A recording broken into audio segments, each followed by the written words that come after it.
Impact. The force with which two lives come together. Sometimes for good, sometimes for evil. I say, Williams, is out of line on this. I'm definitely against it. Seems to forget we have our stockholders to answer to. Phone Mrs. Williams, Della. Tell her to be ready in about an hour, and I'll pick her up. Yes, sir. You phone San Rafael and see if those papers are on the way over from the executive. Yes, well.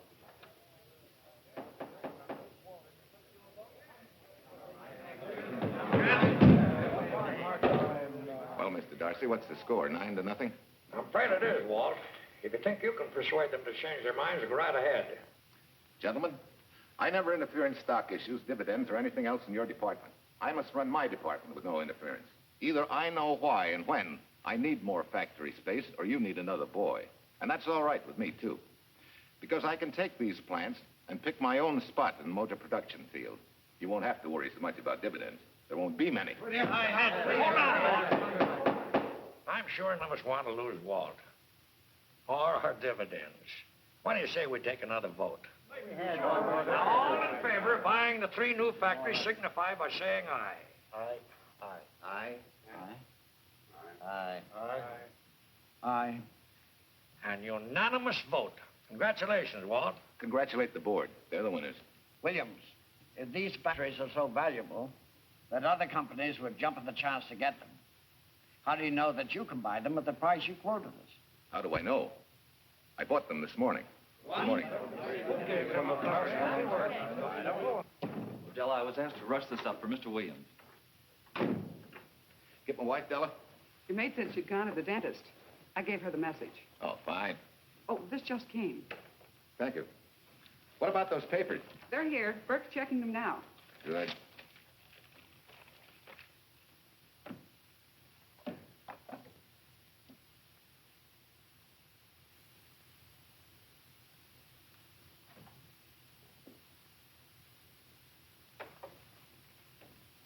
Congratulations, Walt. Take a look at Clause 4. Those provisions haven't been clarified yet. Oh, no? I wanted to leave for Tahoe right away. Get Judge Deering on the phone, will you? Never mind. I can get faster action if I run out to San Rafael myself and stick with them till they're right. Yeah? Mrs. Williams on 3. Oh, put the blueprints of that new diesel in, will you? I want Jackson to see him. Hi, Duchess. I'm afraid now we won't be able to leave till about 5 o'clock. What? You're not going with me, but I counted on it. But I thought as soon as Dr. Harris took care of whatever it was, I'd feel better. I don't. Stupid thing still aches, and I certainly wouldn't be a very desirable driving companion. No, seriously, darling, you run along and buy your little factories and hurry home. I'll send you back to the office. And cheat me out of my goodbye kiss? Not a chance. I've got to drive over to San Rafael. I'll stop on the way. Love me? Bye, dear.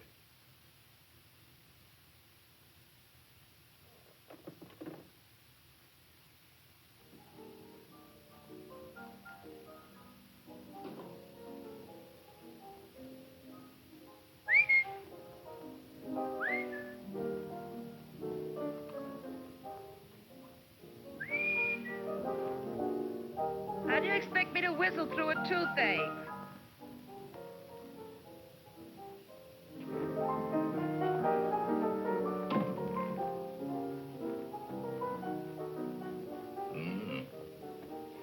Nothing in the whole world smells as sweet as you do, Duchess. Certainly don't feel sweet. I'm as grouchy as an old bear. Well, old Doc Williams can give you something to fix that. Close your eyes. Relax a minute. Take a look at that and see if you don't feel better. Oh, Walt. Oh, darling, it's beautiful.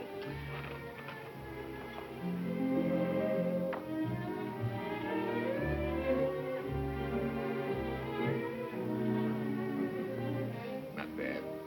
Not bad at all. You know, to quote my wife, I like monograms on things.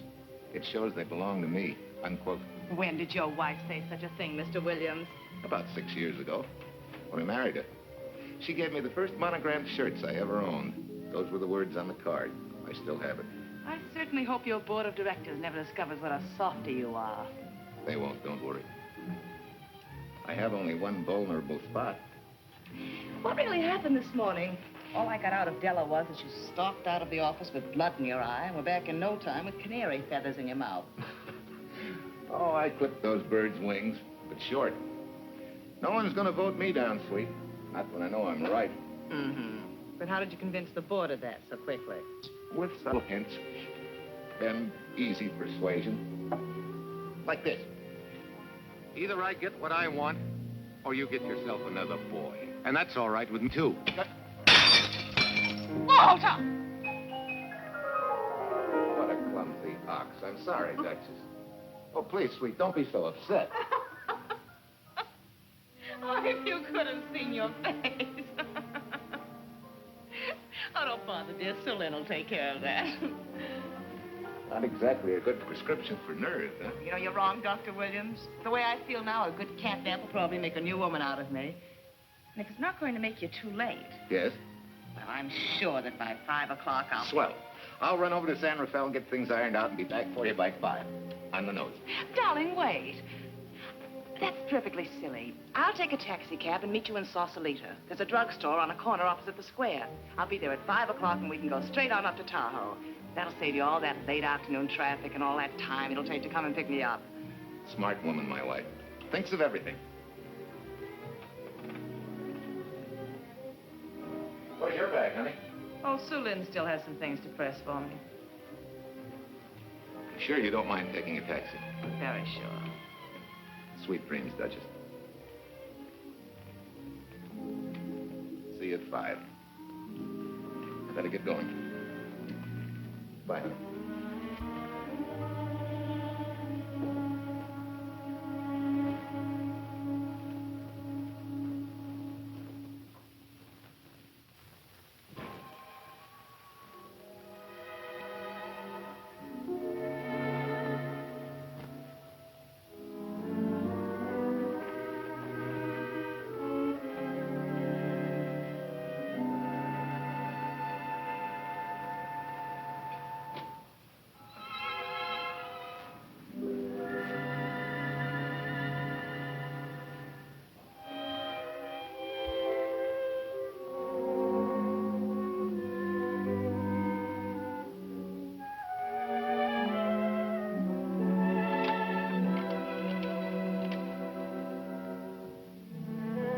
Long distance? I want Berkeley 79721.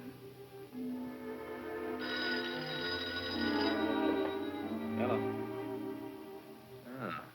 Hiya, beautiful. Yeah.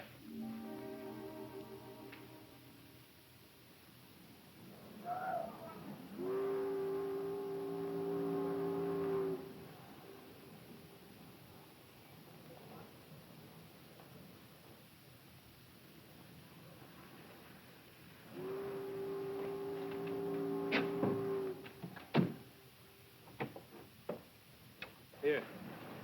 Don't forget, turn this stuff over to a bellboy at the airport hotel in Oakland. Tell him to hold it for Jack Burns. Jack Burns, the airport hotel. That's right. I'll be checking in later. What do I owe you? $1.15 a here. All the stuff back to Oakland. Yeah. Here. Buy yourself a new kit. Thanks.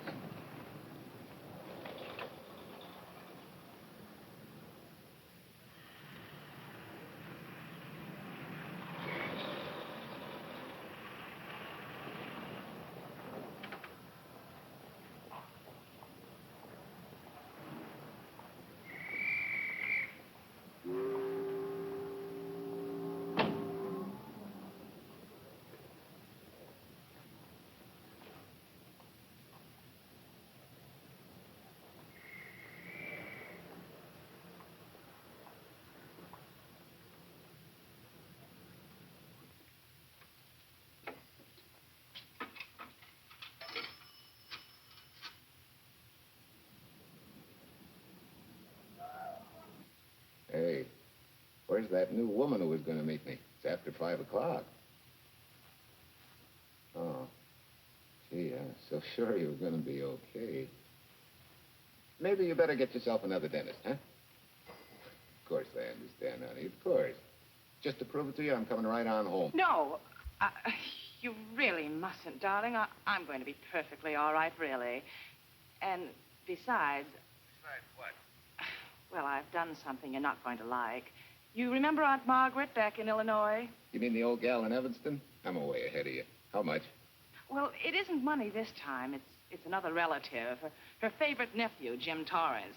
All of a sudden, right out of the blue, just after you left, he telephoned me from Berkeley. Okay, Judge, I'll see him when I get back. Well, you don't understand, dear. You're going to see him right away. What? Well, all he seemed to want was to be able to get back to Illinois, so I... So you buy him a ticket. That's easy. Well, it isn't. I offered to, but he got huffy and said he didn't want any handouts, and...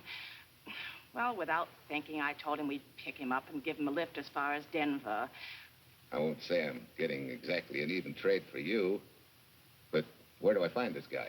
Well, he should be there right now. I told him to be on the lookout for a cream-colored roadster, just in case we fail to recognize one another after all these years. Oh, darling, you're such a lamb. You sure you forgive me? What do you think? Well, I better run along or Cousin Jim might get nervous. Take it easy, sweet, and miss me, will you? I do already. Don't drive fast. And please take care of yourself. Softy. Bye.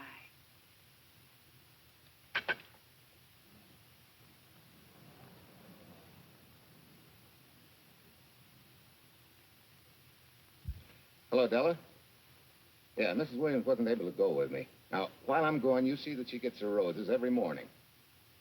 That's right. But this time, on all the cards, put love from Softy. Yeah, S-O-F-T-Y.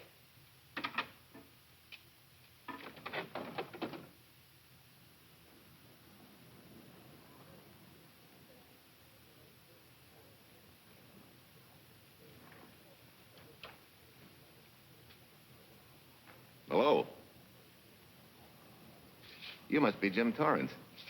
Yeah, that's me. I'm Walt Williams. Hiya, Jim. Hi. Where's Irene? Oh, she's a little under the weather at the last minute. Worse luck. Oh, that's too bad. I was hoping I'd see her. Yeah, I'm disappointed, too. Where's your luggage? Oh, I'm wearing it. Less trouble that way.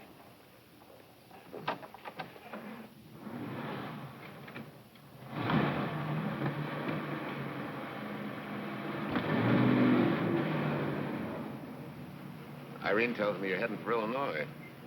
Yeah. Going been a little rough, huh? I haven't exactly been worried about my income tax.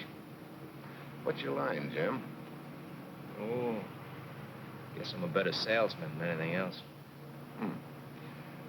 You know, I can give you a couple letters when you get back to Chicago. It might help you. It's fine. Little in with the top brass never hurts.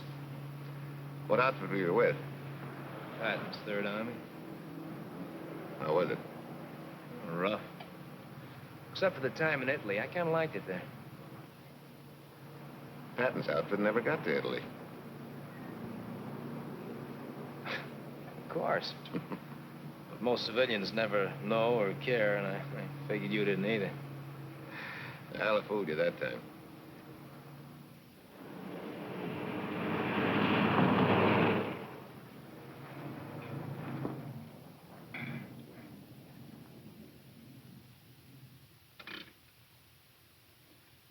Our last chance to chow for a while. How about it? No, thanks. I grabbed a hamburger while I was waiting for you. It still tastes the harness.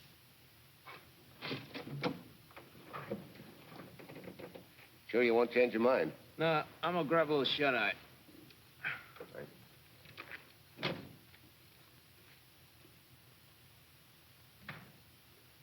Chicken sandwich and a Coke. One chicken sandwich. Chicken sandwich coming up.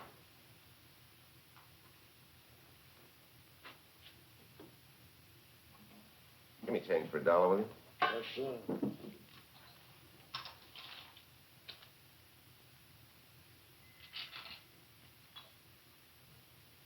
Thanks.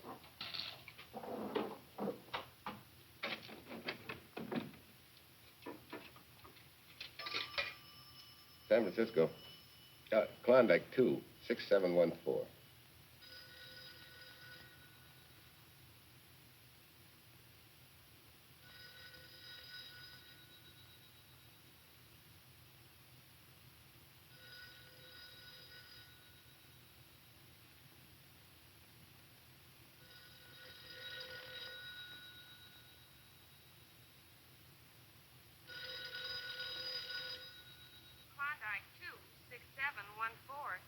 answered.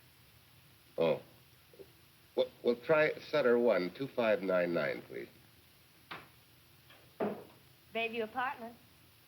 Oh, yes, Mr. Williams. No, your maid isn't there tonight, sir. Well, she said Mrs. Williams was taking something to make her sleep and wasn't to be disturbed. But perhaps... No, don't disturb her. Just leave a message that I won't forget about a certain problem. Mm-hmm. I think I have it, sir. You want her to forget all about a certain problem. Softy, is that S-O-F-T-Y, sir? Softy is going to take care of it thoroughly. Is that all?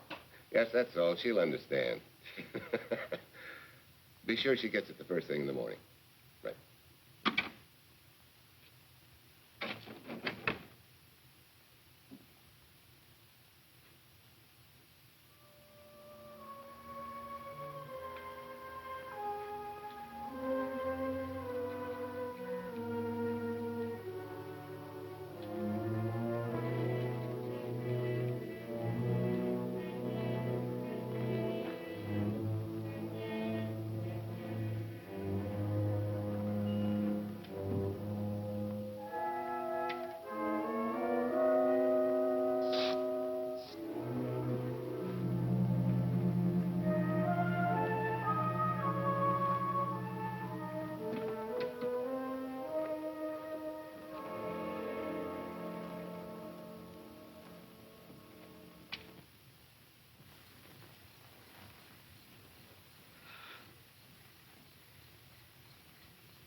Oh, hi.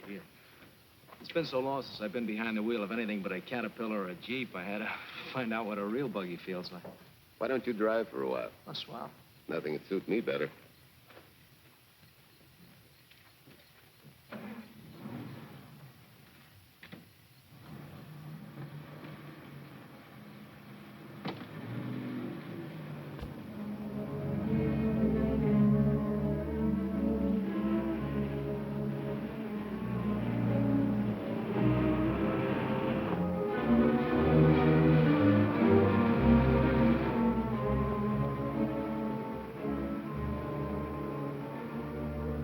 Tell me, Irene still got that little scar on her cheek?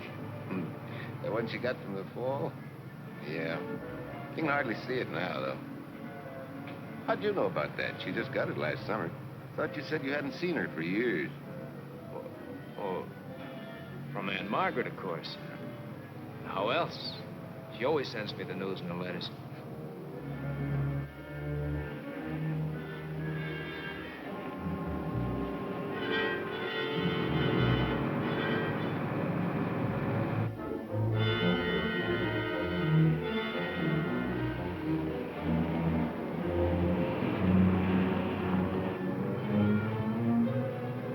Guess your Aunt Margaret will be pretty happy to see you. Irene says you're the favorite nephew.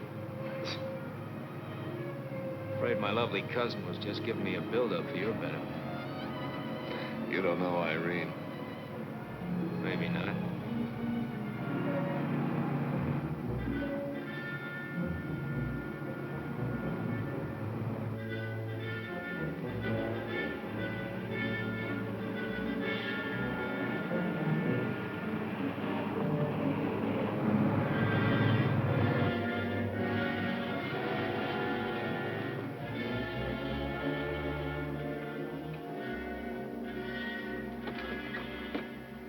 What's the matter?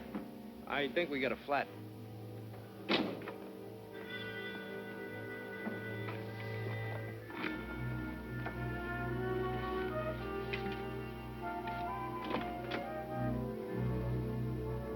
Yeah, flat as a flounder. Well, let's get to work. Hey, look out there, young fella. That's quite a drop.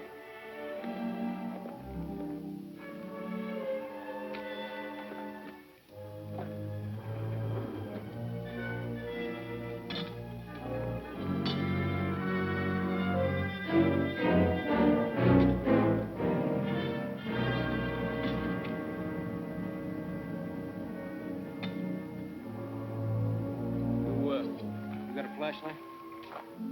I think I have. Get the jack. I'll take a look.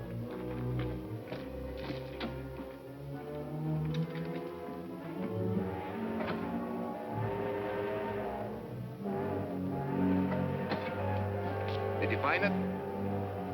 Yeah. Yeah, it won't be long now.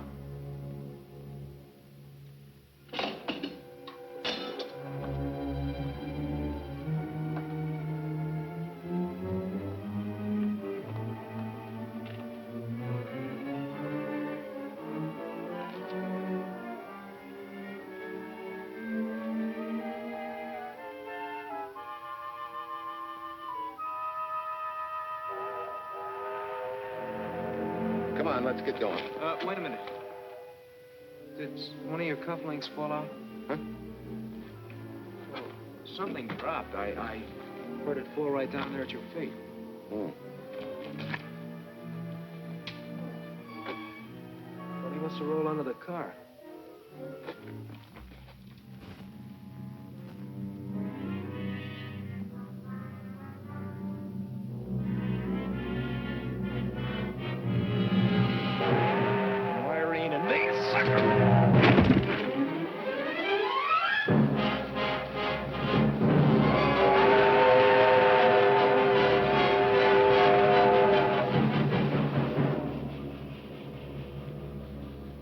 Hello?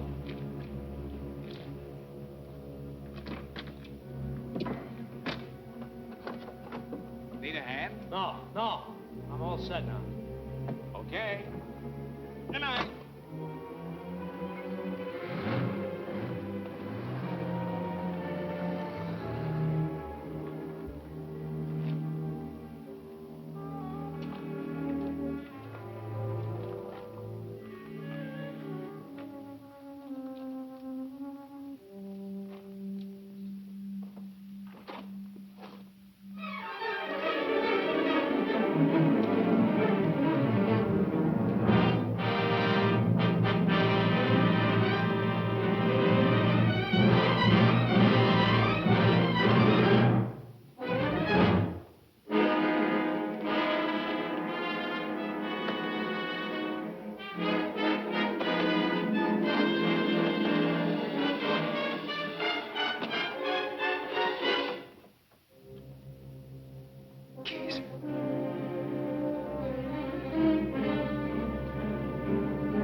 That guy must be crazy.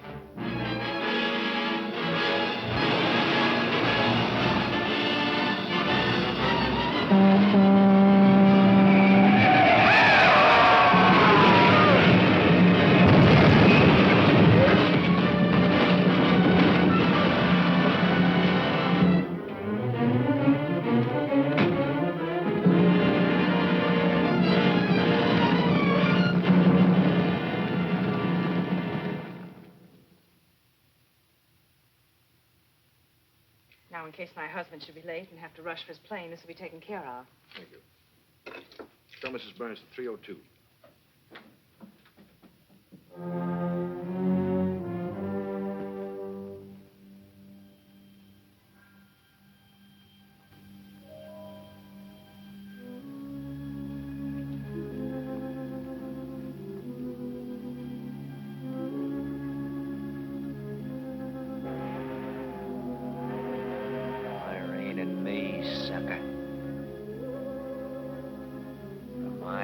in me, sucker.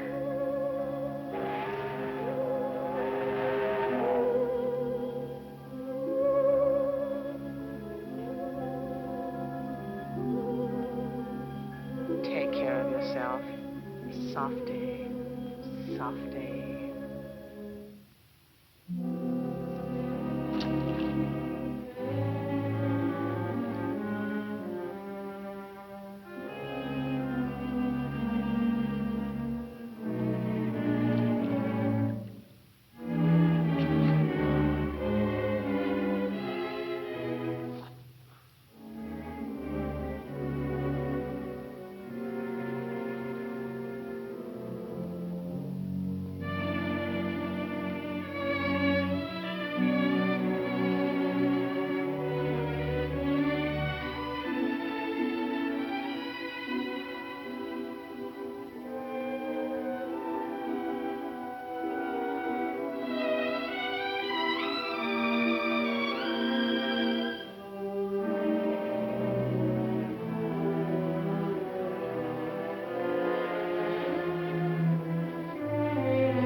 Young lady, Excuse me. I want to see Mrs. Walter Williams. I'm sorry, sir, but she left orders not to be disturbed. I'm sorry, too. Lieutenant Quincy of the police department.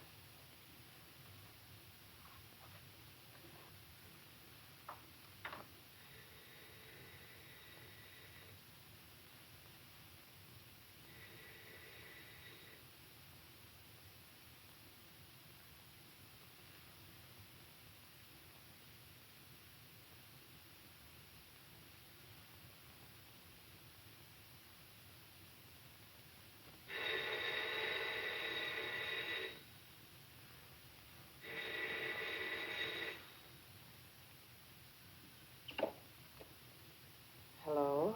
I thought I left orders not to be I see. Ask him to come up, please.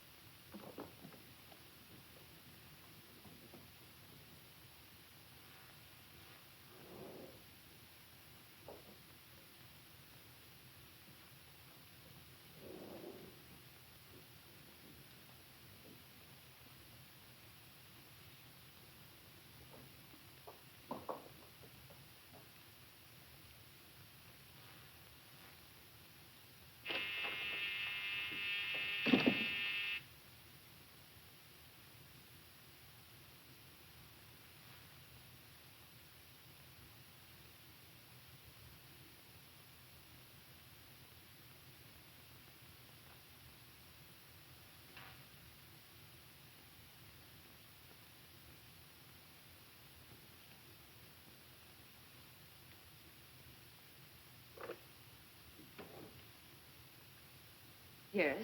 I'm Lieutenant Quincy with the police department. I'm sorry to disturb you at this hour, but... may I come in? Of course.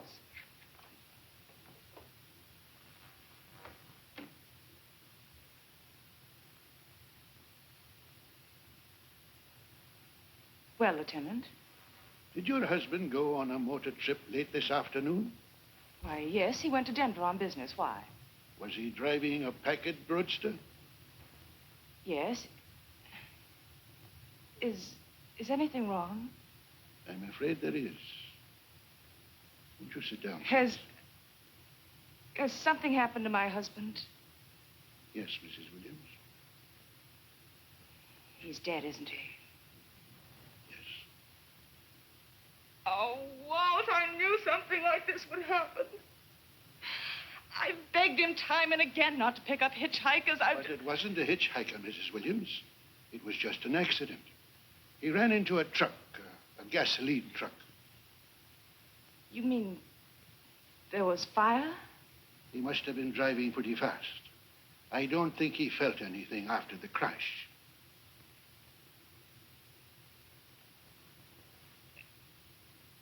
If there's nothing more you need me for, Lieutenant, I think I understand.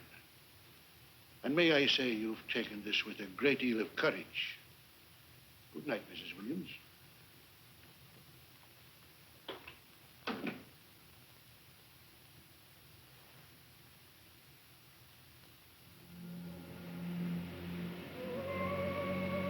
take care of yourself. Softly. From Irene and me. Softly.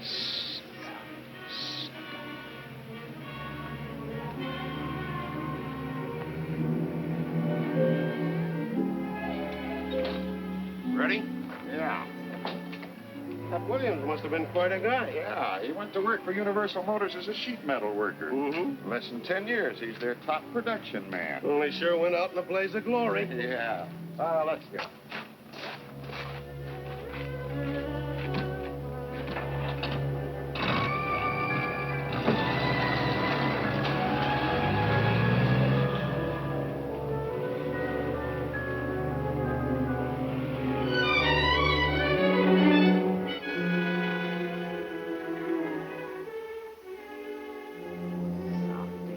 From Irene and me.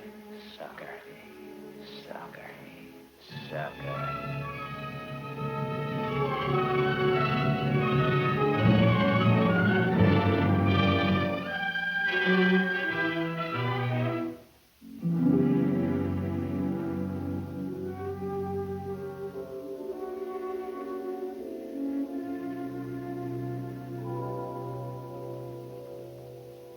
Well, could Mr. Burns have taken a later plane and still made connections for Mexico City?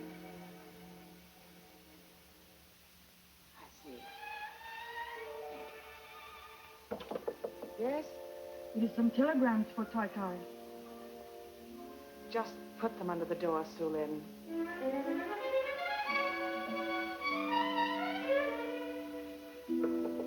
Please, Tai Tai, a policeman Quincy most anxious to see you. Ask him to wait, Sulin.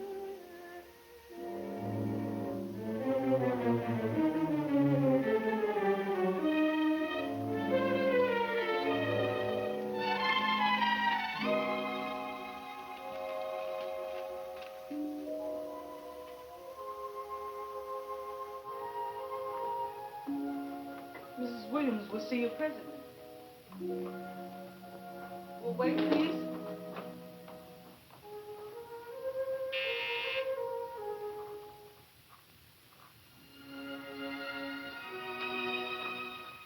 Flowers for Mrs. Walter Williams. Thank you.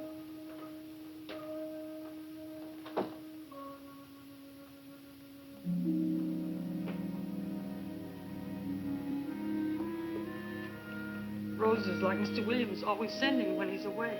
You seem to have been very fond of Mr. Williams.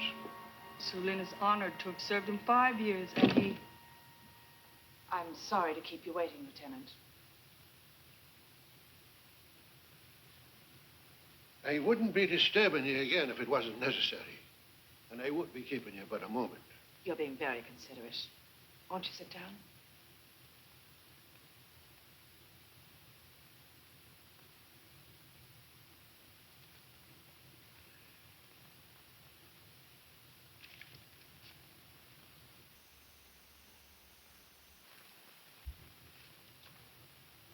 Everyone's been most thoughtful. And why shouldn't they be? Forgive me. I'm all right now. What was it, Lieutenant? The state police would like to have some information. They found some wavy skid marks for quite a distance on the road, as if the car had been out of control when it crashed. Tell me, was Mr. Williams a reckless driver? Why, no. He was a fast driver, but certainly not reckless. Well, was he a heavy drinker? Quite the contrary. But what about his health? Could he have had a heart attack and lost consciousness before the accident? Why, no. He was in perfect health, but he'd been working much too hard lately and was overtired. Perhaps he fell asleep at the wheel last night. Oh, poor darling. If only I'd been able to go with him last night, he might still be alive. Well, maybe so and maybe not. You mustn't blame yourself, Mrs. Williams. Fate plays an important part in these matters. Your handkerchief.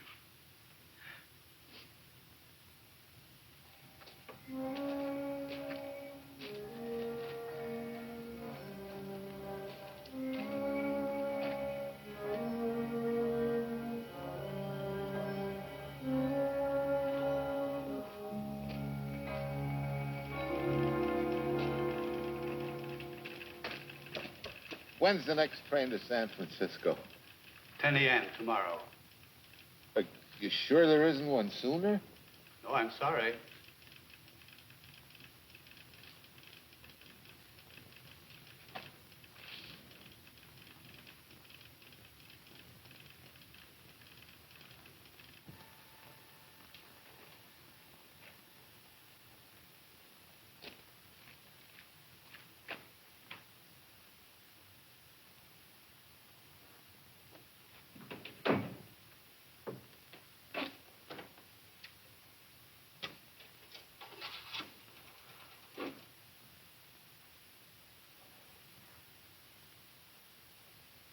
We have a circuit now, sir.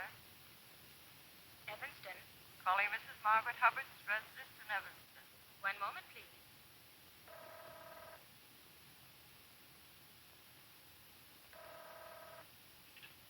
Hello? Mrs. Margaret Hubbard? Yes? Who's this? Long distance. I have a call from Mr. James Torrance. Who? Mr. James Torrance. He's her nephew, Jim Torrance. The call is for your nephew, Jim Torrance. I haven't any nephew, and I don't know any Jim Torrance. Sir, Mrs. Hubbard says she doesn't know what day.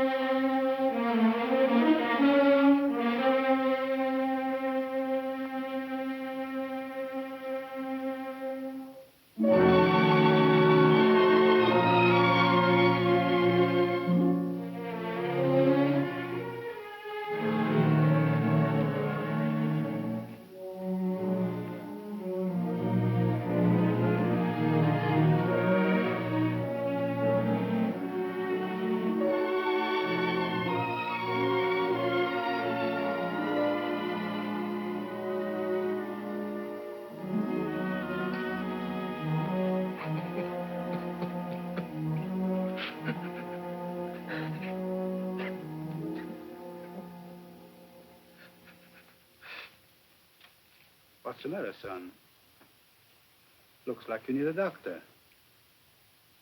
Doctor? I can't leave the station, but old Doc Bender's just across the road there. Doctor? Think you can make it? Yeah. I'll make it.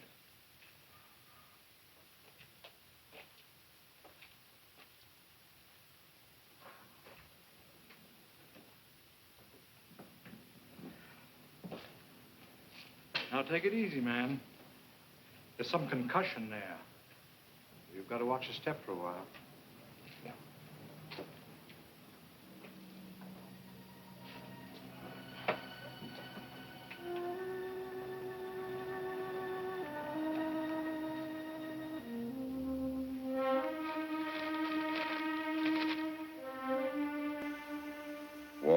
Williams' beautiful widow, who by her own request sat alone in the family alcove during the service.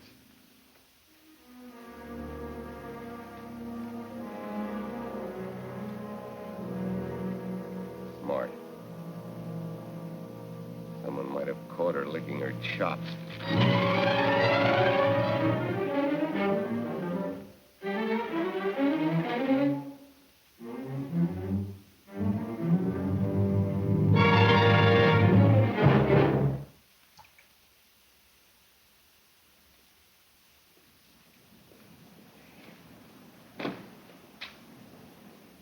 Hey, what's that?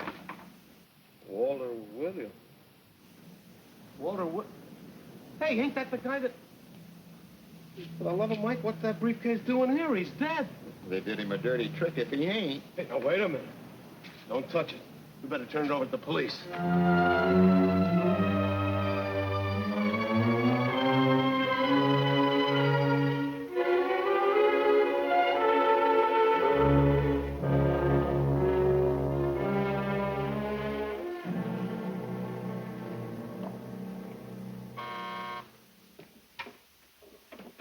Homicide, Captain Callahan. Oh, yes, Chief. The Duke just came in from Washington. The fingerprints are those of a James Torrance. Yeah, I'm putting Quincy on it. Right.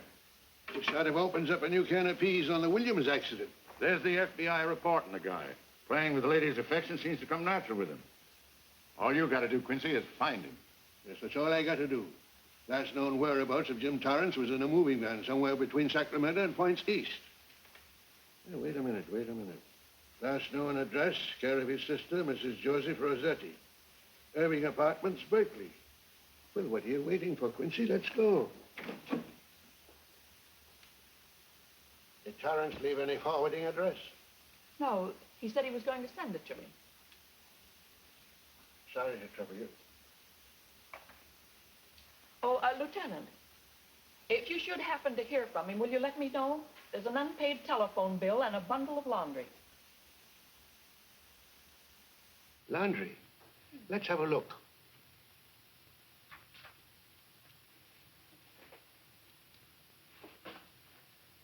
I may have to take this along with me. Not without a receipt, you don't. You mean you don't trust the police? In my business, you don't trust anybody. Mine, too. Holy St. Valentine's Day. Look, he had the same thing on his shirts, too.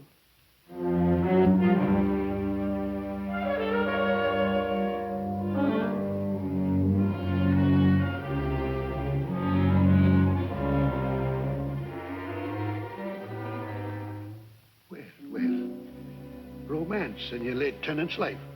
Did you ever see the lady? You know, I never did. But I always knew when she'd been here, the wonderful perfume. I lay you 10 to 1 she's a rich widow. Could be. Wait, I'll get you his telephone bill. Pretty fancy stuff for a hitchhiker. Yeah, but he's a pretty fancy hitchhiker. According to the shirt maker, a certain lady in the town had these made special. And they're just like her husband's, only his initials were WW. Sort of smells, don't it, Cal? Now take a look at this little item that was also found in the laundry. I for Irene and W for... Well, it could be for Williams, too, couldn't it? Yeah. Homicide, Callahan speaking. Hello? Oh, hello, Fitz. Hello. What news? Oh? Any luck? Both days, huh? Swell. Have it typed up and sign it. This report of Fritz will be a nice little topper for this pile. His checkup shows calls from Torrance's phone to Williams's private number, and a flock of them going the other way, including one on the 7th and several on the 8th. The 8th, in case you've forgotten, is the date of Walt Williams' accidental death. Well, that ought to be enough to get an indictment out of the grand jury. Go pick her up. I'd like to play a long shot first. It might give us 2 for 1. Well, take him one at a time. A bird in the hand is not going to lead us to its mate. I'd like to give the lady a little more rope. Well, Thanks. I thought you'd agree.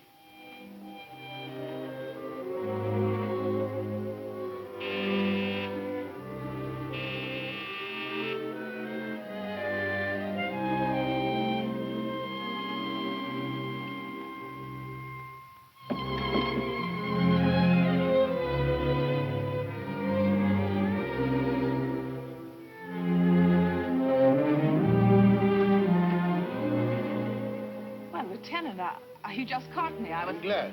I have some rather startling news I thought you should know before it hits the headlines. Come in.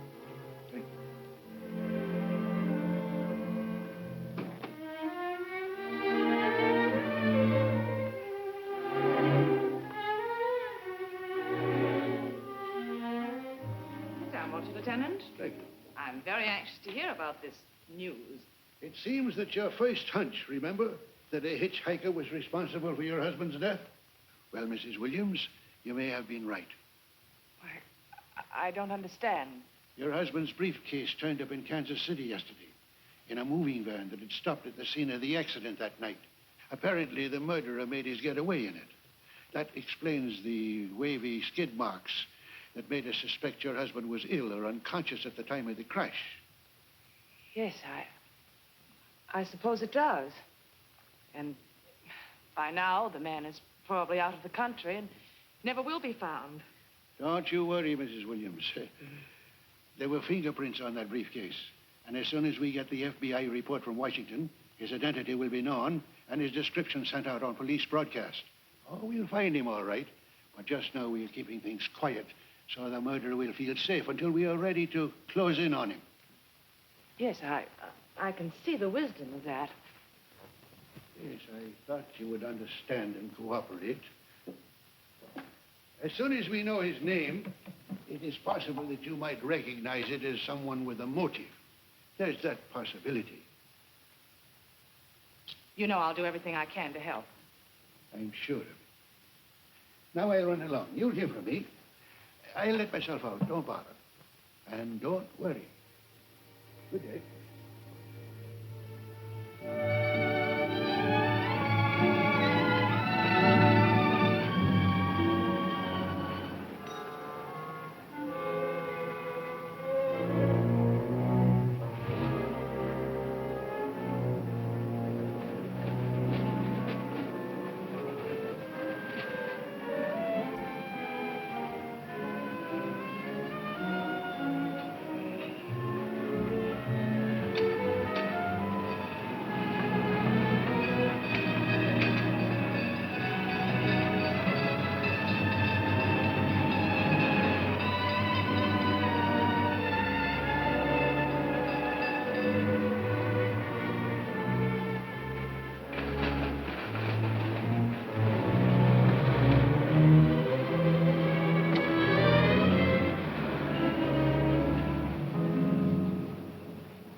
$1.35.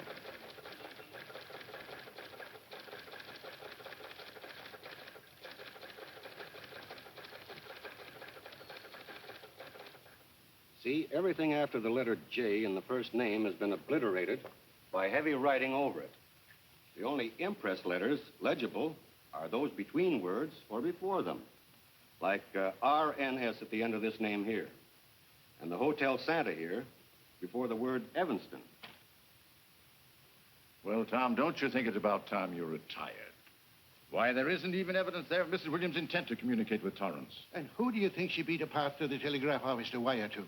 The League of Decency? I'll tell you what I think, that you should have brought her in when I first told you to. By the time we get her now, she'll have figured out a way to tip Torrance off. He'd be that much tougher to find. Not unless she's tipped him off from your office. Ernie's got her on ice waiting for you.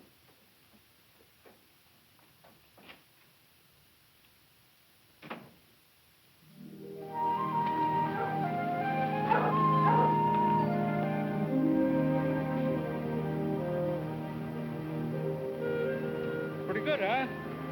Fastest growing little town in Idaho.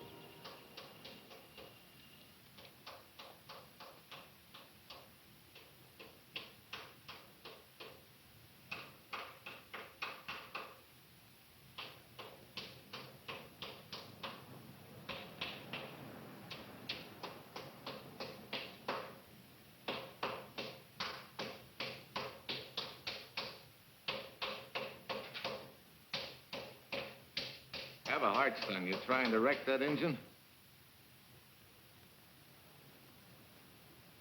Oh. Sure. It's a hobby of mine. The way you're going at it, you can't miss.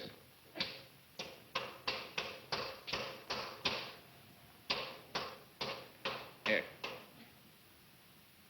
You just can't let you ruin that beautiful motor. Start her up.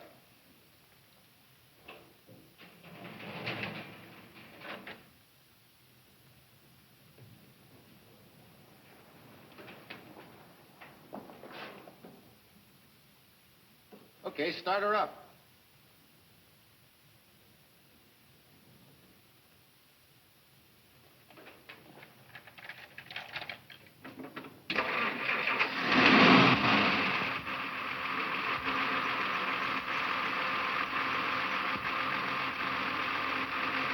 Shut her off.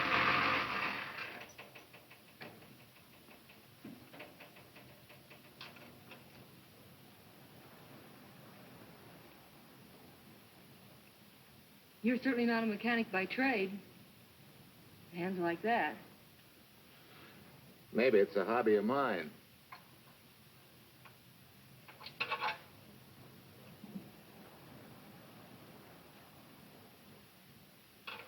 Gee, what happened to your head? Perhaps I was talking when I should have been listening. Okay? Okay by me. Thanks a lot, Hill. So long, Marcia. Bye. He's all right now. You better lay off though till the boss gets back. I'm the boss. I guess the new cars are a little bit over my head. Now, with a jalopy, it's different.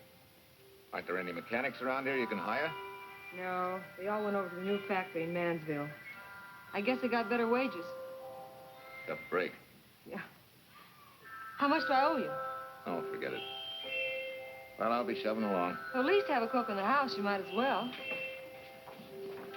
Marcia, can I use your phone a minute, please? Sure, help yourself, Uncle Ben. Never arranged but what it pours. 650, please. Flat tire this morning. Now the danged engine stalled on me. Nice and cold. Wilson's garage? No, I did not give you the wrong number. Fine thing using my phone to cheat me out of repair bills. Aren't you ashamed? You gave me the wrong number. 650, please. You're a nice girl, Marcia Peters, and your ma's a fine woman. And I'll always buy my gas and oil here.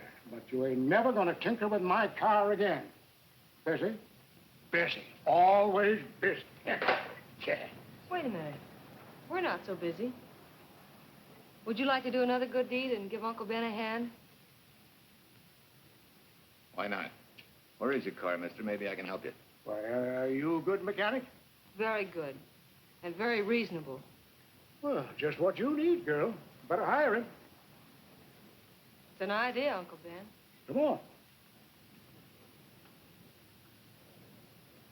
Thanks for the Coke. Sure.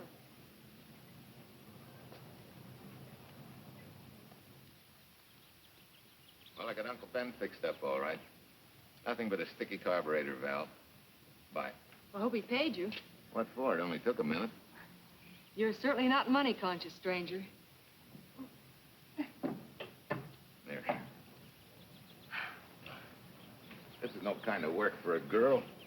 Well, somebody has to do it if I want to stay in business. And I want to.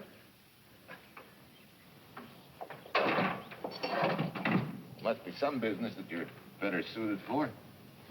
Couldn't you lease this place to somebody? Sure. I did while my husband was overseas. But when he was killed in Okinawa, well, we'd made a lot of plans for the future here.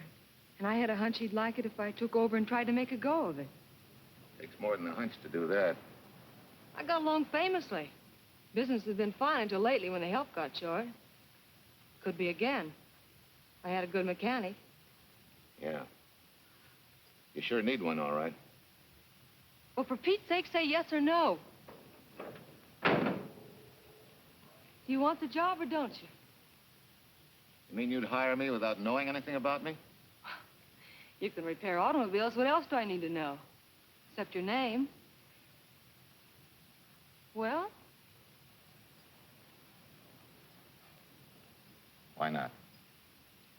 Sure. I'll try it for a while till you get someone permanent. The name's Bill Walker. Okay, Bill, it's a deal. And maybe if business gets real good, you'll want to stay. Well, don't count on it. Where does this go, on the rack? Yeah.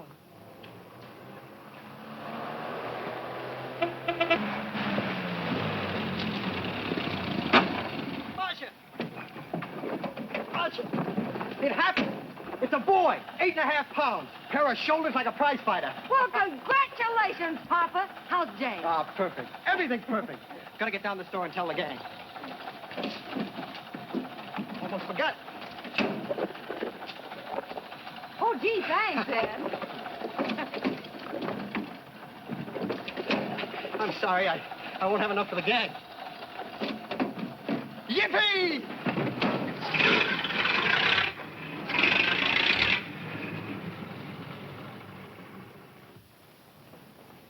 Maybe you can use this token from the slightly delirious new father.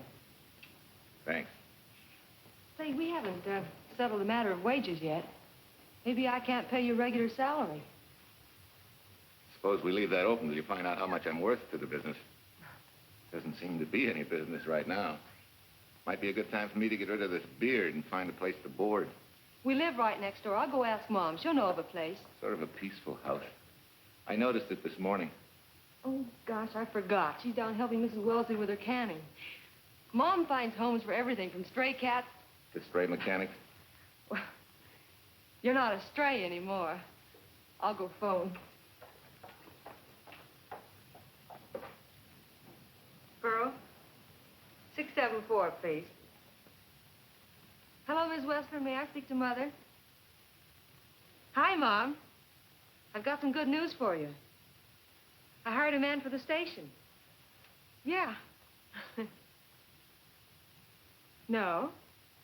Nobody we know. He's from out of town. Needs to place a board. You got a good one up your sleeve? Okay. Says she has to meet you first to come home for supper. Huh? And you like apple or cherry pie? Cherry. Cherry it is, Mom. See you later. Now, I gotta get rid of this. Hey, where's the nearest barber shop? The one and only, just up 2 blocks. Tell Judd you're working for me. When you get back, we'll close up and go home. Thanks.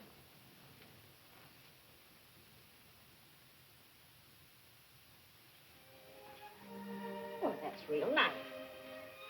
You must have had a good bringing up, young man. Thank you for the young man. We thank thee, O Lord, for thy bounty, and ask thy blessing on this food and on the new friend who shares it with us. I hope you're good and hungry, Mr. Walker. Who wouldn't be? Marcia, she eats like a sparrow, with all the hard work she does. May I have your plate, please? Well, she can start taking it easy now. Boss, the help. Thank you. She never takes anything easy. Has to put her whole heart and soul into everything she does. Well, now that you're through with me, Mom, how about Bill? Have you thought of a place for him to stay? Well, why can't he stay right here? We have a spare bedroom going to waste. And I think you like my cooking. Like it? That's very kind of you, Mrs. King, but it seems an imposition. Imposition, nothing. That's good business. I can get back what I pay you in board and room. Well, Marcia, what a thing to say. If you'd like to stay, we'd like to have you. We have some more vegetables. Mrs. King, you have a boarder. May I have a biscuit, please? Oh, excuse me.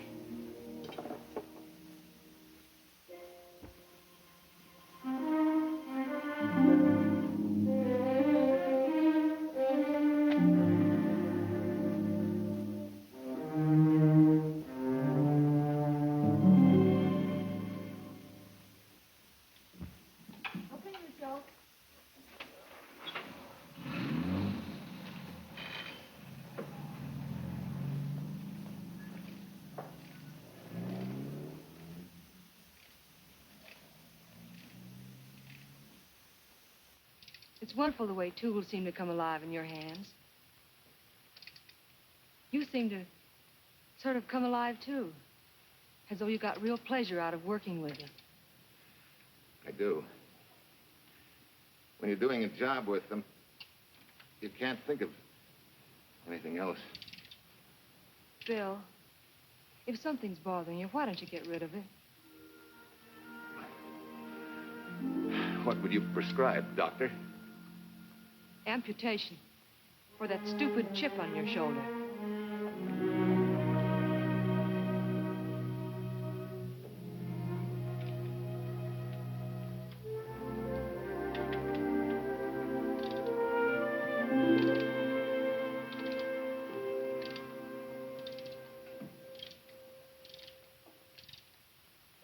What you need is a ring job. Save yourself some money. Gee, Bill, with the baby and everything, I just can't afford it now. Oh, we'll take care of that. Hey, boss.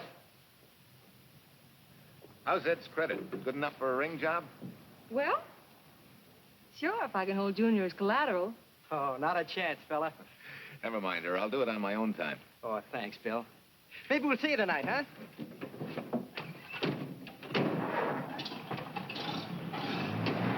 Some shoulders, huh? Yeah. Some father, huh? Bye, Marcia. Bye, Marcia. Bye.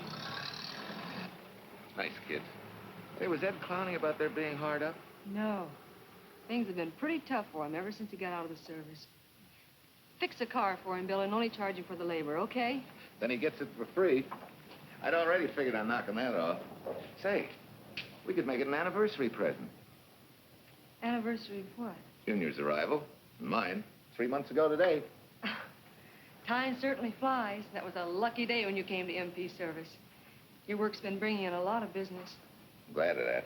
Hated to have fallen down on Mom and you.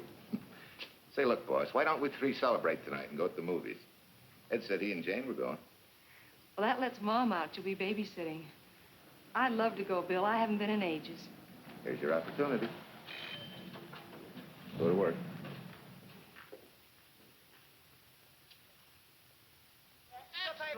Irene Williams, held for murder. Read all extra. This is Sheila Graham with the latest news of the shocking Williams murder case. While beautiful Irene Williams is held for trial, charged with conspiring to kill her late husband, the police are searching for James Torrance, believed to be the lover of Mrs. Williams and her partner in the horrible murder of Walter Williams.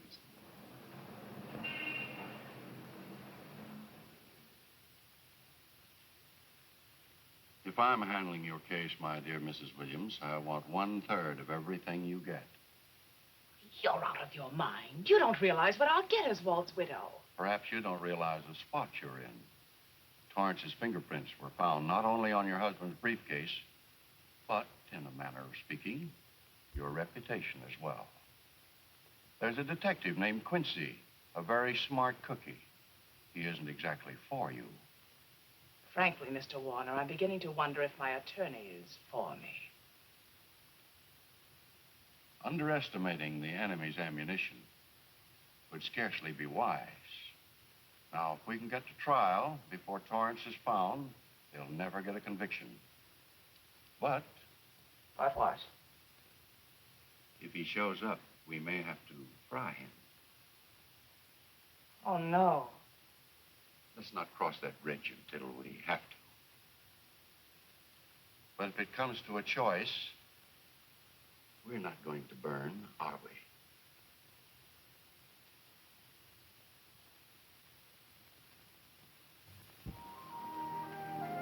Art, you're the chatterbox this afternoon. What about this afternoon? Oh, sorry, boss. I guess it was wool gathering. You're only supposed to do that in the spring. Is there anything you don't know? Yes. What's San Francisco got that we haven't? Better newspapers, for one thing. Anyway, California's supposed to be the land of opportunity. I thought that by now you liked it here. I do. Very much. It's a good town. Nice people. Swell boss. Thanks. We like you, too. No fooling, Bill. You'd be surprised how many people ask questions about you.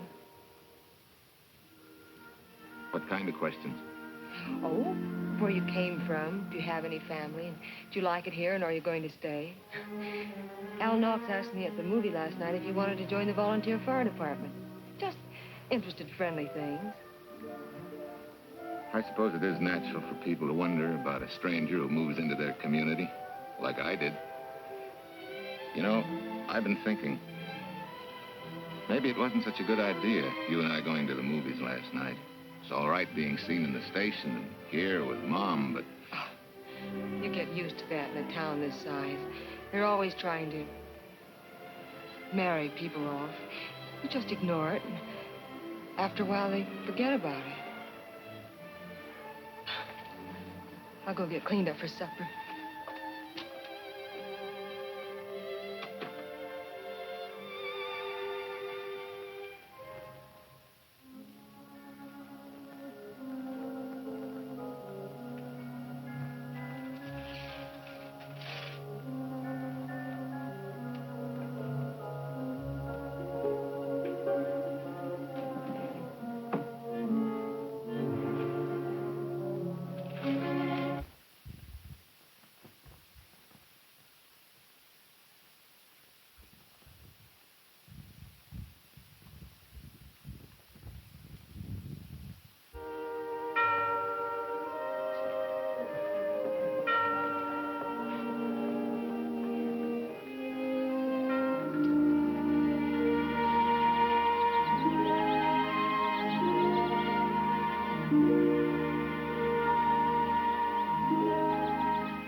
You know, I hate to tell you how many years this Sunday takes me back.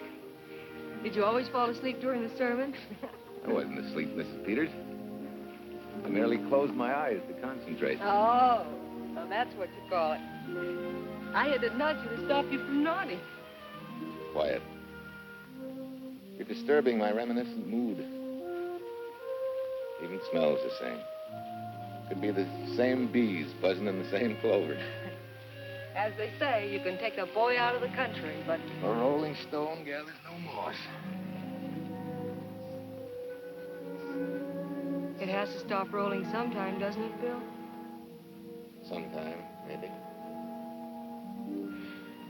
We grow a very becoming shade of moss here in Larkspur. Don't you think? You grow a lot of nice things here. Anyone in particular? You'll have to skip the answer to that one. Someone tore it out of the book. You're married, aren't you, Bill? Yep. That's right. You must have loved her very much to have been hurt so deeply. To be so afraid of someone, even yourself. Maybe it's better that way. Then no one gets hurt. Bitterness and hatred hurt everyone. Can't you see, Bill?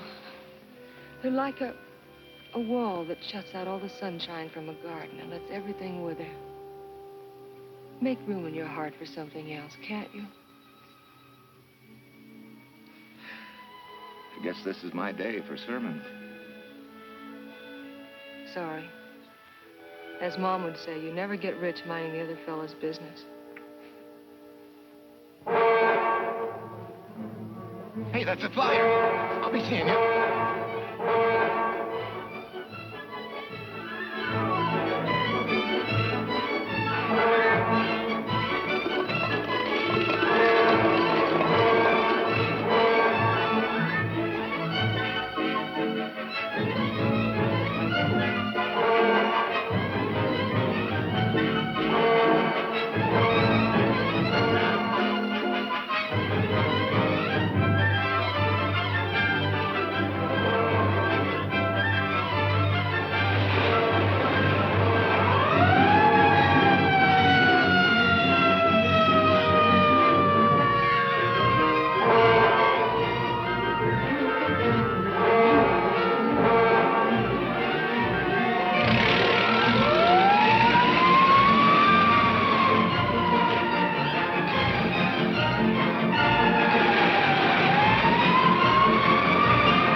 Mrs. Wesley sent a couple of jars of peaches.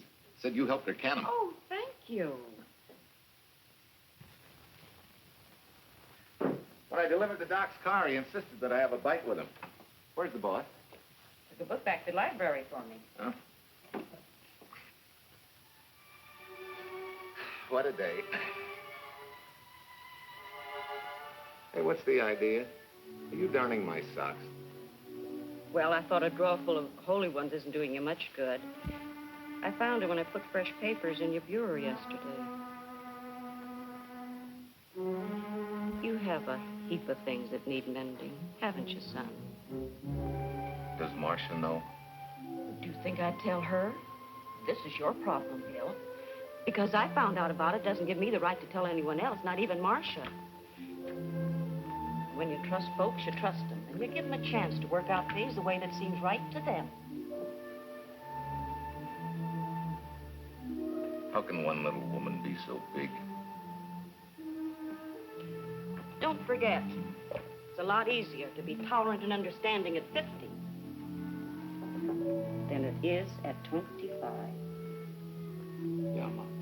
I'm going next door for a while. Grandma Thompson's ill.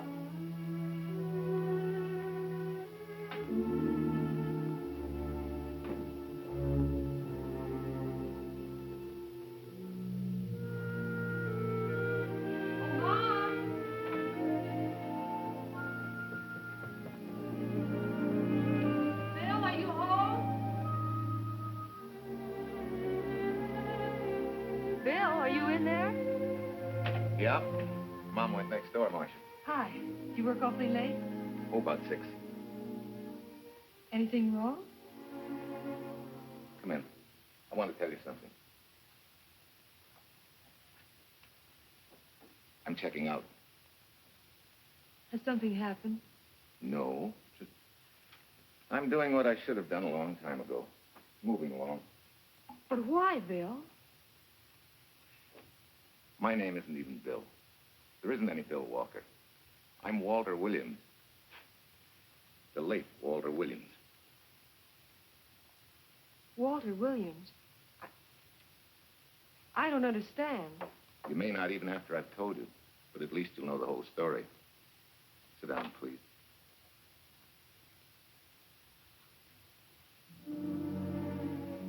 Finally, Larkspur.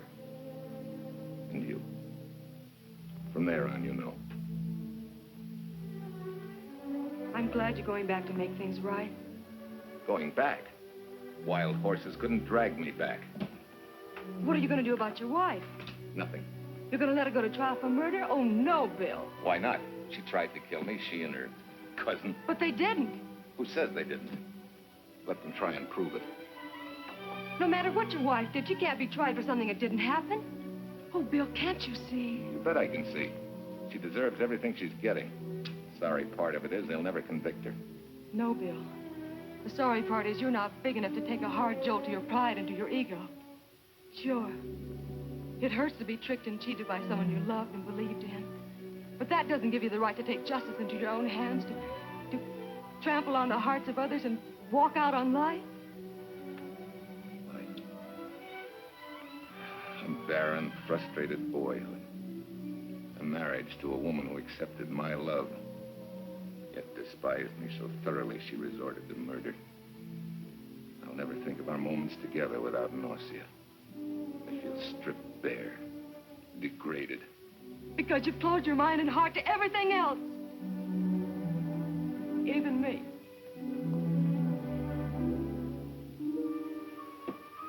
Oh, Bill, please. Don't destroy the one chance we have for happiness. We haven't got a chance. Doing the right thing never works out. I know. In this world, you turn the other cheek and you get hit with a lug wrench. Forget me, boss. Try and forgive me.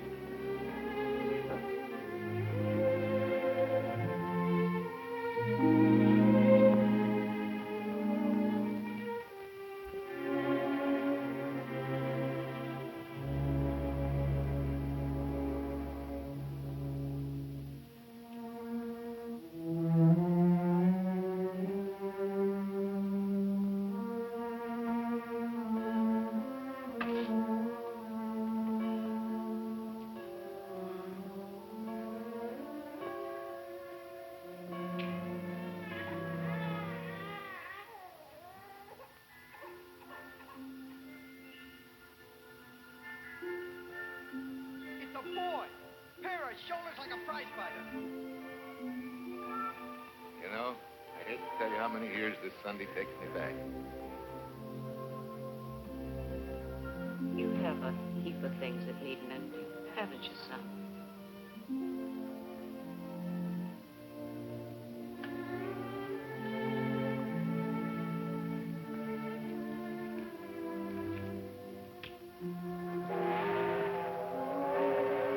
Take care of yourself.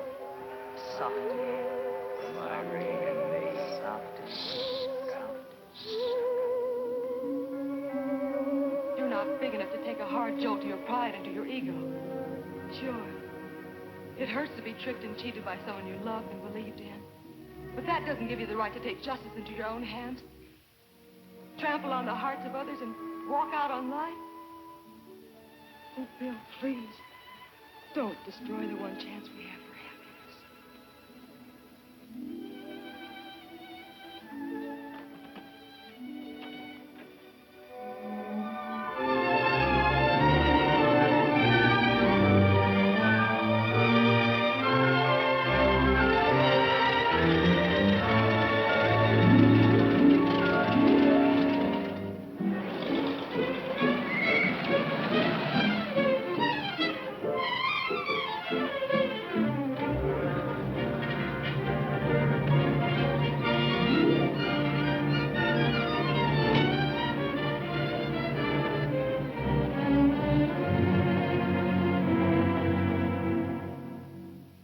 Mrs. Peters was kind enough to come along to substantiate at least the Larkspur portion of what I've told you. Very thoughtful of you, Mrs. Peters. Mr. Williams, when you read in the newspaper that the hitchhiker who attacked you had been, well, a close friend of your wife's for some time, it must have been a great shock to you. I didn't come here to discuss my emotional reactions, Lieutenant. If you need me for anything further, Captain, my office will know where to reach me. Let's go, Mark. Just a minute, Mr. Williams. We'll need your signed statement for the grand jury when we ask for your wife's release. It won't take long to be typed. Yeah? All right.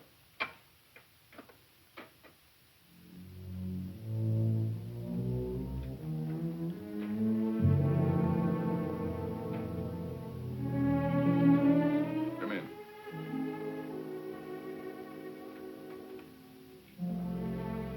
Sit down. Mrs. Williams, we have news for you. Really? I can scarcely wait.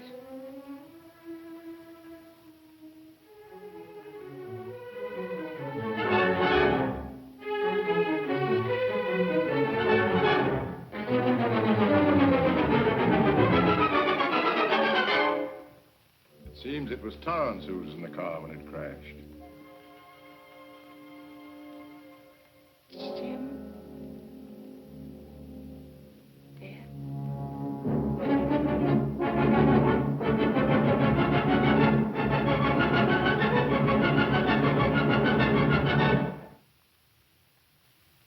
You did it. You killed him. No. He tried to kill me. Thought he had. And he ran into the truck. It was an accident. An accident? You wait all these months to tell this story. You let me rot in this filthy jail. Wait a minute. You let everybody believe you're dead. Pretty convenient, wasn't it? A dead man can't be tried for murder. Mr. Williams, perhaps your wife would understand better if you would explain to her about the amnesia. Amnesia? Oh, don't tell me you believe he had amnesia. Where's he been all this time, just wandering around in a daze? Tells us he's been in Larkspur, a little town in Idaho, working as a mechanic in a service station. Run by Mrs. Peters here.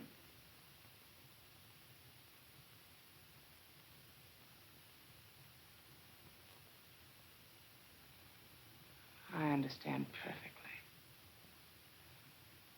Now that my chance for happiness is dead, I suppose you'll demand the divorce I begged you to give me so that I could marry Jim. That's fantastic.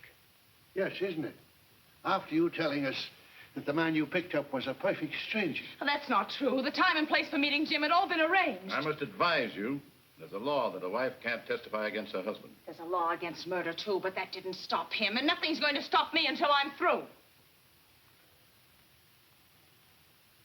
It's all right with me, Captain. Go on. Talk your head off.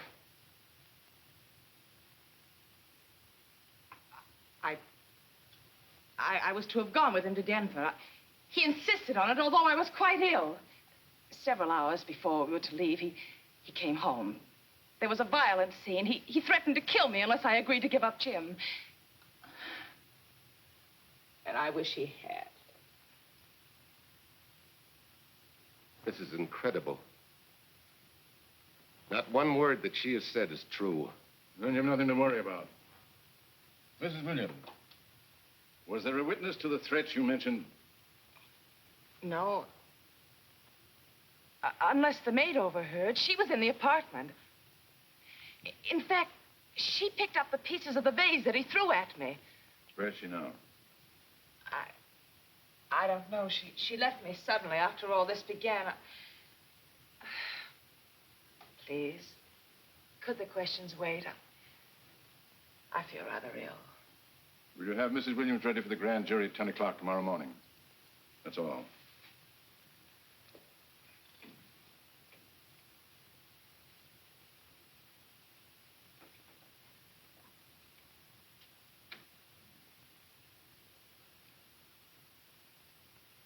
We're going to hold you too, Williams.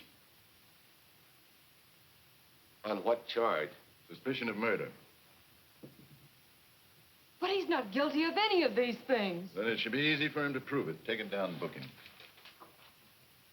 That fiction of Mrs. Williams must have been very convincing. No, we just couldn't buy that yarn you tried to sell us. Let's go.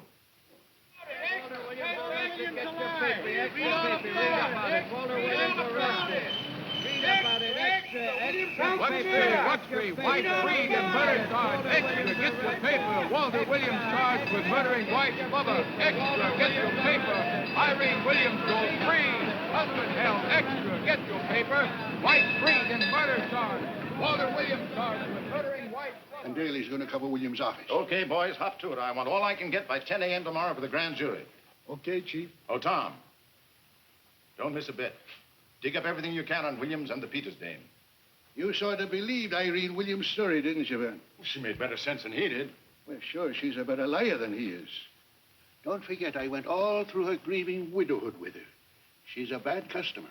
Well, that's for the grand jury to decide, and Williams insisted on letting her talk. So it's his funeral. Funeral, all right. Especially with that yarn he told. But murder's out of character for him. There's a few pieces missing somewhere. There might be in Idaho, if it's not too much out of character for you to get going. You're gonna miss me, Cal, when I retire next year.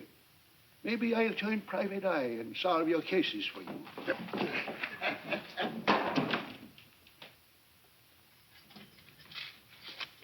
Hi, Williams. Mr. Williams? Thanks. Got a deal from the bottom here, don't you? Sorry, Williams. Okay, Williams.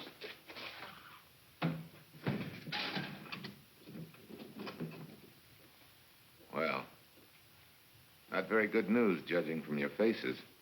Well, Walt, the grand jury returned indictment against you. Mrs. Williams was released. I see. Now, don't you worry, Walt. We'll have you back at work where you're needed, and in short order. Come on, Eldridge. There's a visitor waiting far more attractive than we old fogies. We're just leaving, Mrs. Peters, but remember, don't hesitate to call on me for anything. Thank you so much.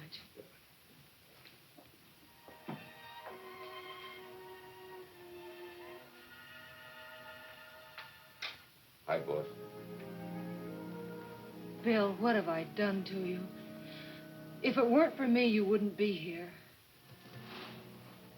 If it weren't for you, I wouldn't be. I came back here because I wanted to believe in the things you do. I still do, no matter what happened. Will you do something for me? Go back home, where I know you'll be taken care of.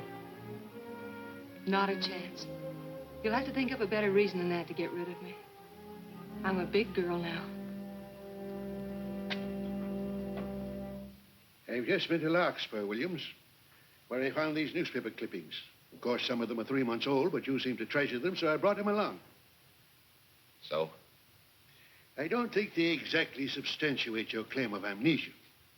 As if you were interested in substantiating any claim of mine. Now, let's get one thing straight. Most people, when they get in a jam, think the police are only interested in the prosecution. Our job is to get the facts, the truth. And the truth never hurt anyone but the fellow that lied. Unless he was a beautiful woman. Oh, quit kidding yourself, Williams. You made the boner. I had no more to do with Torrance's death than you did. And out of the whole population of Northern California, you just happened to pick up a hitchhiker who happened to be your wife's boyfriend. Ah, have a heart, Williams.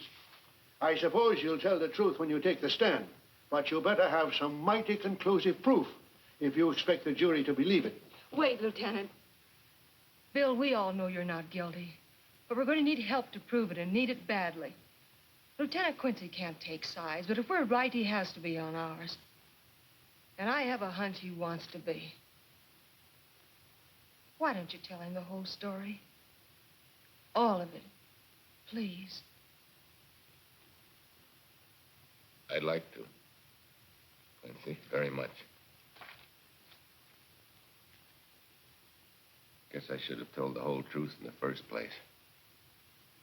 But I wanted to clean this mess up with as little scandal as possible.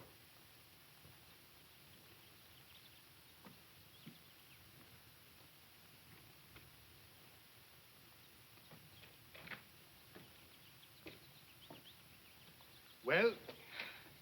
No sign of the lug wrench or anything. My dear Mrs. Peters, will you please stop trying to be a detective? How many times do you think the police have combed this spot for any kind of evidence? Now, be a nice girl. Take Mr. Williams' advice. Go back to Larkspur. What time is it? It's only 4 o'clock. We still have time to go back to town and go on our hunt for Sue Lynn. Now, look here, young woman.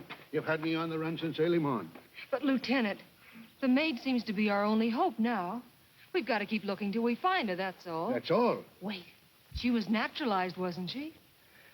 Suffering chopsticks. Quincy, you dumb flatfoot. This Sue, what's her name, was Chinese born. If a port of entry was San Francisco, there'd still be a file on her, photo and all. Let's go. Back to town. Immigration.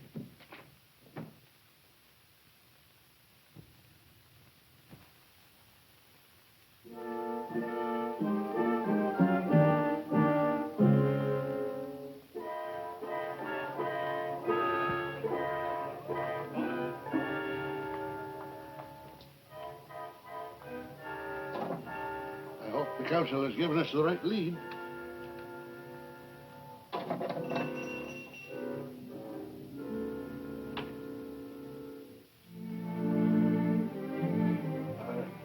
You are sing? Understand? You savvy English? Also French, Italian, and Hebrew. May one ask what is desired? We're looking for Su Ling Chung. Our Chinese consul said you were her uncle and might tell us what she is.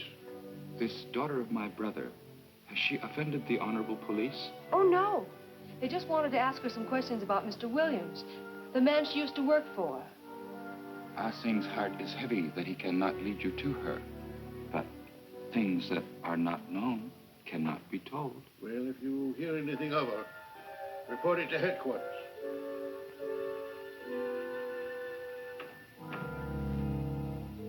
Susan, untruth is not good for soul, and not wisdom when told to policemen. Better for the soul to be kind than to be wise. Sulin must keep silence to help in this matter.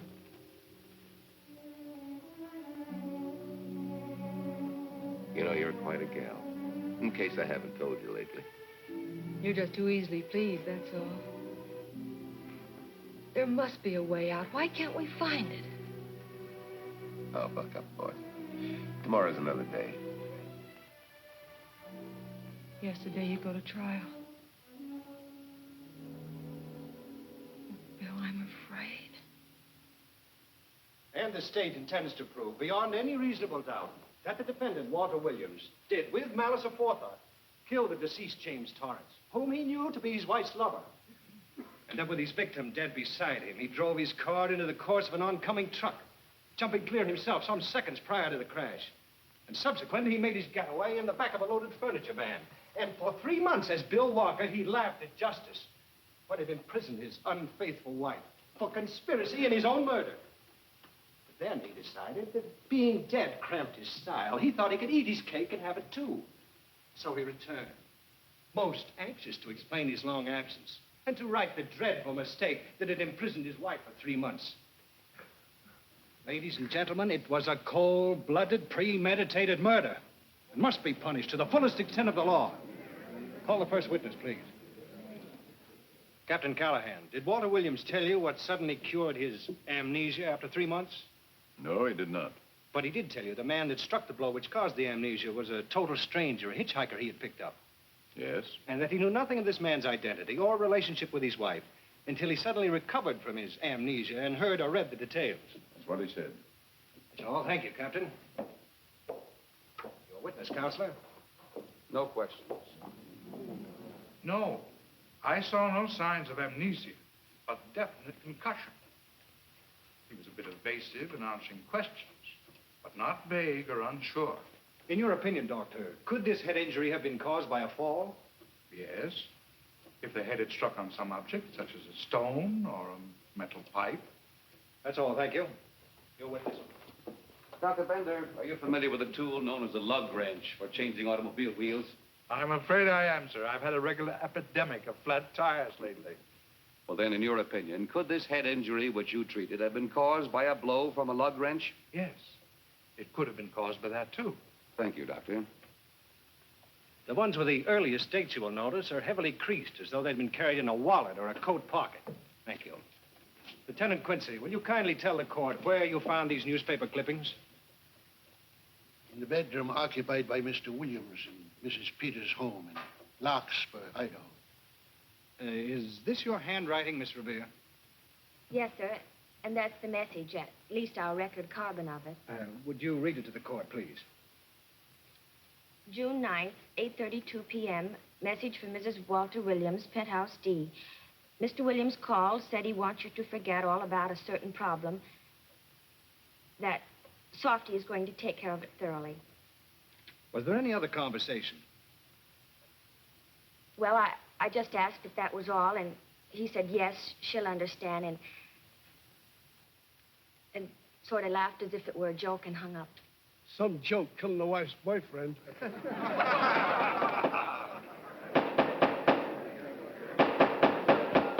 is the state versus Walter Williams. All the rounds so far have gone to the prosecution, and it was a grim-faced Williams who was returned to his cell this afternoon. What the score will be after he takes the stand is anybody's guess, but he's going to need some lucky punches to get a decision. And though Torrance struck with intent to kill, after telling you this is from Irene and me, sucker, you still telephoned Illinois to find out if there was a cousin Jim. You are hard to convince, aren't you, Mr. Williams? Is it so incredible that a man should fight against believing such a thing about his wife? Oh, that is very touching. From a husband who planned a trip on which he intended to destroy his wife and did kill her lover. That's a lie. Your Honor, I object to the conclusions drawn by the prosecutor and move that it be stricken from the records. But, Your Honor, there is a corpus delicti, remember? Who was your wife's lover. Objection sustained. There's also her own story, which, in front of witnesses, you insisted she tell. And then we have your own two different stories from your own lips. One featuring a perfectly strange hitchhiker. The second, an equally strange cousin Jim. Without a questionable substantiation for either bit of fiction.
remember me, don't you? I was here with Lieutenant Quincy from the police department.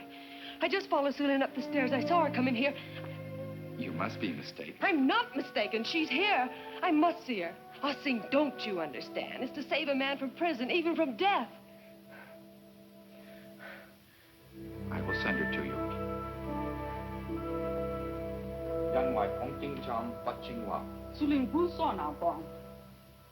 Oh, Sue Lynn, we've been looking for you all these weeks. Mr. Williams needs your help so desperately. I cannot help. You must forget that you found Sue Lynn. Forget it? But you're his only witness. You're the only one that can help. Not as a witness. Only with silence can I repay his great kindness to me and my family in China. Why? For I heard other things. That most unhappy day. From Mrs. Williams' bedroom, his voice very loud and angry. A flower vase broken to pieces. He can explain all that. They do not believe what he's already told. That I heard anything would do harm. Don't you see?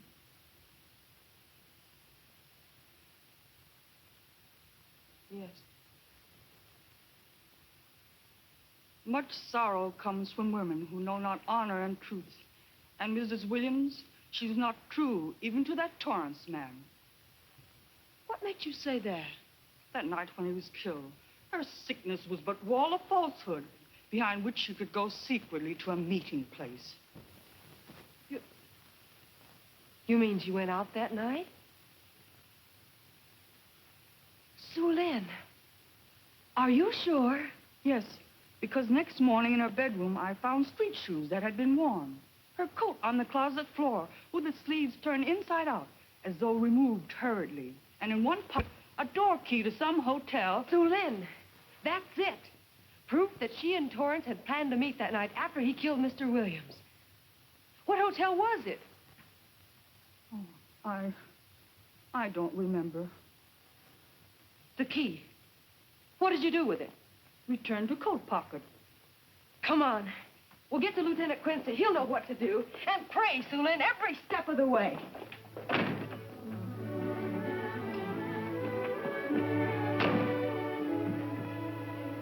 Now hold everything. Even if this long shot don't work out, we'll just keep on pitching.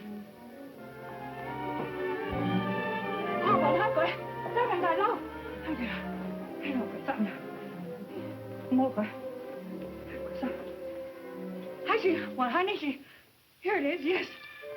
Room 302, Airport Hotel, Oakland. Maybe we got our miracle. A special little Chinese one. It is the hope that Sue Lynn was of small help to Mr. Williams. Oh, Sue Lynn. Come on, copper. Next stop, Oakland. A certain little lady's hotel rendezvous. I was on night duty then, all right, but I sure don't remember a looker like this. Quite a dish, eh? A little too highly seasoned for my digestion, thanks. Lieutenant, just found a couple of cars for room 302 on June 9th. George Baxter, checked out at noon. Mr. and Mrs. J. Burns. Room not slept in. J. Burns. Burns. Look, Quincy. The handwriting on the card is identical to that on the photograph. And here's a little boy, the same thing. The cover-up telegram to Aunt Margaret. Now look at the impressions. J here, and here RNS. J. Burns. That's the name she started a telegram to. Room not slept in. Say, I got that dame pegged now, Lieutenant. She said they'd be out of the room by midnight as her husband was catching a plane.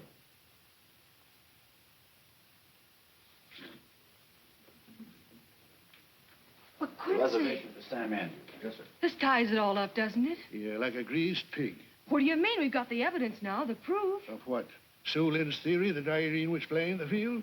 This evidence only proves that she came here to keep a date with a man named Burns. We can't even prove that he didn't keep the date. But you know he didn't. There wasn't any Burns. It was only a name that she and Torrance used. Fine. If you can prove that, Williams will be free. But none of this will prove it.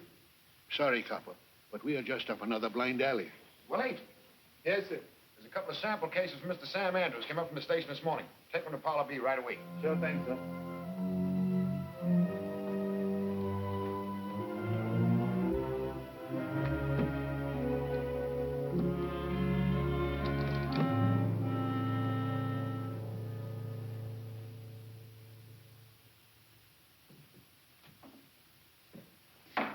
Seated.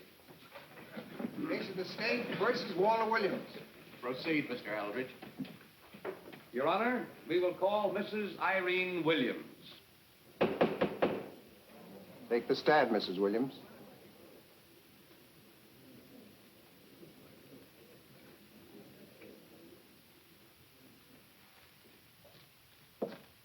Raise your right hand. You solemnly swear that the testimony you're about to give in this cause to be the truth, the whole truth, and nothing but the truth, so help you God? I do. What cooks? The defense calling her? Mr. Eldridge, what's the purpose in calling this witness? Merely for purpose of identifying handwriting. Now, Mrs. Williams, this photograph of you, Was stolen from my apartment. so, according to the inscription, to Walt, my adoring and adored husband, Irene, this belongs to Mr. Williams. This is your handwriting, isn't it? Of course. I'm touched that he should have wanted it so badly. And this telegram, addressed to Mrs. Margaret Hubbard, is that also your handwriting? It is.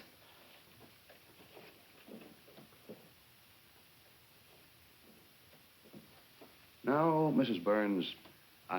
Williams, this photograph is inscribed to Jim, my adoring and adored Irene. Did you write this, too? I see no point in all this. Merely answer counsel's questions. Did you write it? I did. And these letters addressed to Mr. James Torrance, did you write them? Yes.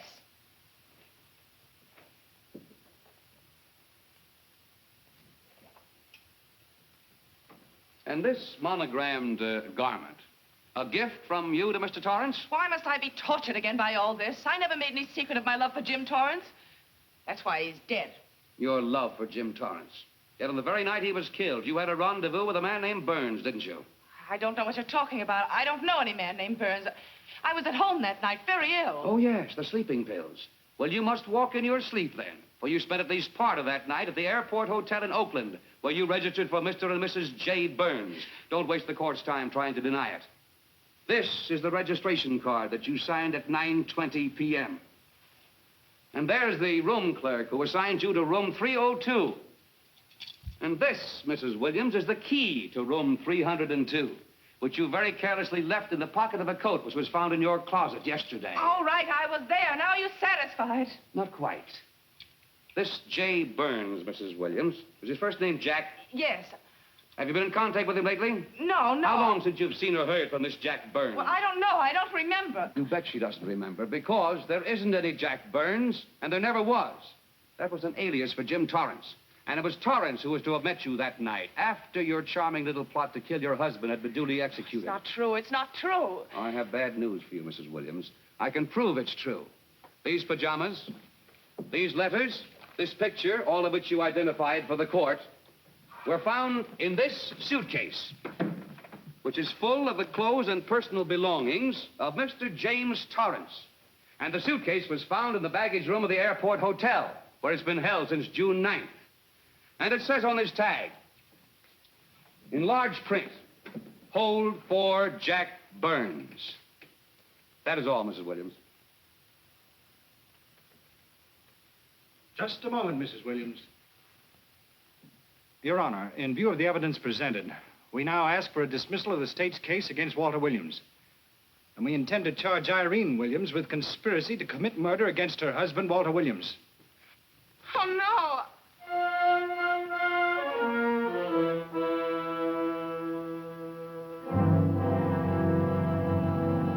The case against Walter Williams dismissed. Court adjourned until 2 o'clock. Well, that's that, Walt. Congratulations, Mr. Williams.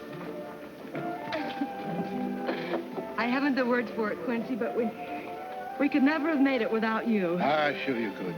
You know, son, right always wins if you give it a little push, especially when you get a copper like this one to do the pushing. Well, I'll be seeing you. You know, it'll seem kind of strange being able to eat and sleep without someone getting in your hair all the time. Oh, fine, Walt. We're looking forward to having your hand on the wheel again. The Denver plants are waiting for you to open them. You think you can make it in the morning? How about it, Counselor? You bet you can. Oh, good. Well, I'll be running along. Well, you think you like Denver? It's okay by me, boss. Yes. Impact. The force with which two lives can come together. Sometimes for evil, sometimes for good.